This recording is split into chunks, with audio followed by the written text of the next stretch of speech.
오늘도 이 아침에 기도의 자리로 나오신 우리 사랑하는 성도님들을 주님의 이름으로 환영하고 축복합니다. 오늘 함께 말씀을 나누며 하나님이 우리에게 주시는 또 기대하시는 그 믿음의 모습이 무엇인지 우리가 함께 돌아보고 그 모습으로 살아내기를 도전하는 오늘 하루가 되시기를 간절히 소망합니다. 청소년 시절에 한때 하나님께 기도드리는 것이 굉장히 두렵고 어려웠던 때가 있었습니다.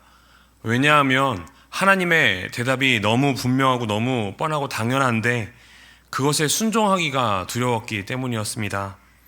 누군가에게 상처를 입고 어려운 마음이 들어서 기도하면 하나님의 대답은 늘 그 사람을 용서하고 사랑해라 라는 대답이었습니다. 그래서 하나님이 기뻐하시는 그 모습이 어떤 모습인지 너무 분명히 알매도 불구하고 하나님께 기도할 수 없었던 때가 있었습니다. 사랑하는 성도님들은 혹시 그런 적이 없으십니까? 오늘 말씀을 읽으면서 저는 그때의 모습이 생각이 났습니다. 오늘 하나님은 천사 가브리엘을 통하여서 마리아에게 임신할 것이고 예수님이 탄생할 것이다 라는 말씀을 전해주셨습니다.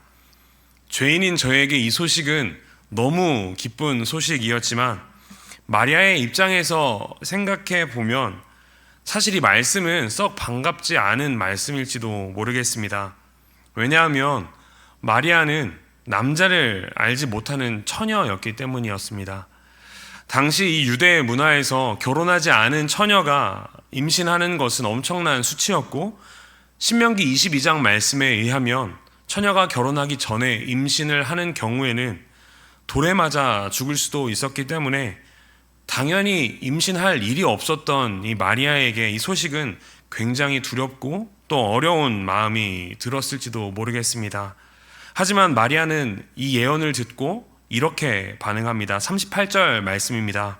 마리아가 이르되 주의 여종이오니 말씀대로 내게 이루어지다 하매 천사가 떠나가니라. 마리아가 말씀대로 내게 이루어지다 라고 고백한 것은 그냥 단순한 결단이 아니었습니다. 사회적 수치, 약혼자 요셉의 반응, 그리고 가족과 공동체의 시선 등 모든 어려움들을 감당하겠다는 결단이었습니다. 어떻게 마리아는 본인에게 반갑지 않을 수도 있는 이 소식을 기쁨으로 자기의 삶으로 받아들일 수 있었을까요? 이 46절부터 56절까지의 말씀을 보면 마리아가 어떻게 그 어려운 믿음의 결단을 할 수 있었는지 마리아의 찬가를 통하여 나타납니다. 마리아는 스스로를 여종이라고 고백하며 하나님께서 비천함을 돌보셨다고 고백합니다. 그리고 비천한 자기를 통하여 하나님께서 큰 일을 행하셨다라고 고백을 합니다. 즉 마리아가 이 어려운 이 믿음의 결단을 할 수 있었던 큰 이유는 마리아에게 있어서 하나님의 뜻이 자기의 수치보다 더 중요했기 때문입니다. 하나님은 그러한 마리아의 믿음을 결단에 확신을 더하십니다. 말씀대로 내게 이루어지이다 라는 고백을 하고 난 이후에 마리아에게 엘리사벳을 통하여 그 예언이 하나님의 말씀임을 분명히 알게 하셨습니다.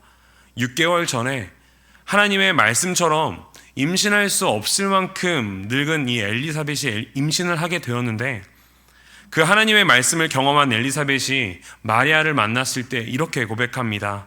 오늘 본문 43절에서 45절까지의 말씀입니다. 내 주의 어머니가 내게 나아오니 이 어찌 된 일인가? 보라, 내 무난한 소리가 내 귀에 들릴 때 아이가 내 복중에서 기쁨으로 뛰놀았도다. 주께서 하신 말씀이 반드시 이루어지리라고 믿은 그 여자에게 복이 있도다. 하나님 앞에 의인이었던 이 엘리사벳에게서 내 주의 어머니라는 이름으로 불림을 받은 이 마리아, 그리고 하나님께서 말씀하셔서 이 엘리사벳의 태중에 있었던 요한은 이 태중에 있던 예수님을 보고 기쁨으로 뛰놀았다라고 이야기합니다. 즉 마리아는 천사를 통한 이 수태고지와 또 그 예언대로 반응하는 엘리사벳과 요한을 보면서 본인이 가졌던 그 결단에 더 큰 확신을 얻었을 것입니다. 사랑하는 성도 여러분, 여기서 우리가 기억하고 살아내야 할 순종의 모습이 있습니다. 바로 우리 삶에 하나님께서 명령하시는 것이 내가 원하는 모습 혹은 내가 기뻐하는 모습이 아닐지라도 그 모습에, 그 명령에 순종할 수 있어야 한다라는 것입니다. 마리아가 자기의 수치보다 하나님의 뜻을 더 중요하게 여기고 그 말씀에 믿음으로 순종했던 것처럼 우리도 하나님의 말씀과 그 뜻에 우리의 마음보다 더 우선하여 순종해야 합니다. 이것이 하나님께서 우리에게 요구하시고 원하시는 순종의 모습입니다. 57절에서 66절까지의 말씀 또한 하나님의 계획에 순종하는 모습이 나타납니다. 나이가 많아 임신할 수 없었던 사가랴와 엘리사벳도 결국 하나님의 약속대로 아들을 낳고 그 이름을 요한이라고 짓습니다.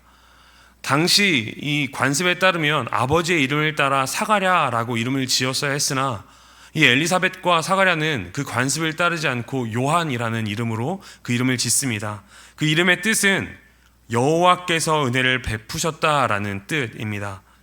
먼저는 하나님의 은혜로 이 사가랴와 엘리사벳에게 태어나게 하셨다라는 이 의미를 가진 이름입니다. 이 이름은 사가랴와 엘리사벳이 하나님의 계획에 순종함을 보여주는 이름이기도 합니다.